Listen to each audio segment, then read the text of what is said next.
Getting too cold and wet could be fatal to the cubs.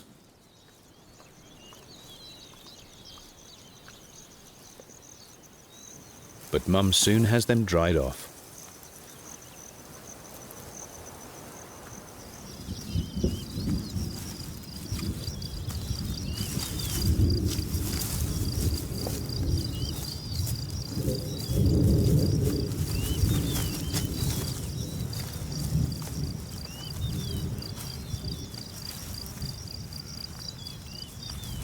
The rains bring short-term hardships, but long-term gains.